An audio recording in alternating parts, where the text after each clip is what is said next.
देखिए आज हम एक्सरसाइज 5.2 सॉल्व करने वाले हैं और ये आपका चैप्टर 5 चल रहा है इंट्रोडक्शन टू यूक्लिड्स ज्योमेट्री और ये आपकी क्लास 9th मैथ्स एनसीईआरटी से हम इसको कर रहे हैं इस एक्सरसाइज को 5.2। तो देखिए फर्स्ट क्वेश्चन ये इसमें इस एक्सरसाइज में सिर्फ आपको 2 क्वेश्चन दे रखे हैं और उन्हीं को सॉल्व करना है। आसान एक्सरसाइज है। तो ये जो एक्सरसाइज है ये जो आपका फिफ्थ पोस्टुलेट है उसी पे डिपेंड है। तो चलिए हम इसको करते हैं। फर्स्ट क्वेश्चन देखिए बोला है how would you rewrite Euclid's fifth postulate so that it would be easier to understand. तो फिफ्थ पोस्टुलेट को हम कैसे रीराइट कर सकते हैं ताकि ये आसानी से समझ में आ जाए। तो देखिए ये टोटली पैरेलल लाइंस, जैसे पैरेलल लाइंस के बारे में है। तो अगर देखिए कोई भी लाइन है उसके पैरेलल कोई ना कोई लाइन ज़रूर होगी। तो देखिए यही बोला है इसमें Euclid's fifth postulate are about parallel lines. Parallel lines के बारे में fifth postulate. Then parallel lines are lines. अब पैरेलल लाइंस क्या होती हैं वो देखिए parallel lines are lines which never intersect each other and perpendicular distance between them is always constant.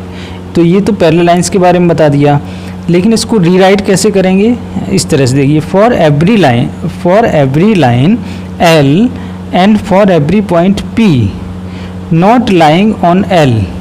जैसे कोई भी पॉइंट P है और लाइन L पे लाई नहीं कर रहा है, सपोज कोई point, there exist a unique line M passing through P and parallel to L। मतलब एक कोई दूसरी लाइन होगी जो उसके पैरेलल गई होगी।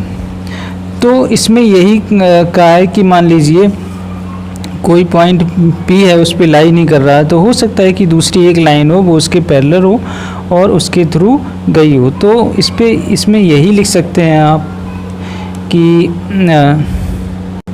देखिए मैं इसको थोड़ा फिगर बना के और मैं आपको बता देता हूँ इसके बारे में। जैसे मान लीजिए इसमें बोला है फॉर एवरी लाइन L। मान लीजिए सपोज ये एक लाइन है L, ओके, और एक पॉइंट है P। पॉइंट P है जो लाई नहीं कर रहा है इस लाइन पे, ठीक। तो यही क्वेश्चन में लिखा है for every line L and for every point P not lying on L there exist a unique line M। एक यहाँ पे कोई यूनिक लाइन होगी M पासिंग थ्रू P जो P से होकर जा रही है एंड पैरेलल टू L। तो P से मान लीजिए कि अदर ऑल लाइन भी जा रही हैं इस तरह से, ओके, और इस तरह से ये कुछ लाइन जा रही हैं होते हुए। एक M लाइन होगी जो P से होते हुए जाएगी M, वो इसके पैरेलल होगी। तो उस केस में तो बोला है कि कोई ना कोई तो यूनिक लाइन होगी जो L के पैरेलल होगी, ओके। तो यही बोला था इसमें। तो हमने फिगर के थ्रू भी समझ लिया इसको। तो इस तरह से इसको रीराइट कर सकते हैं। तो इसके बाद देखिए सेकंड क्वेश्चन में बोला है does Euclid's fifth postulate imply the existence of parallel lines, explain.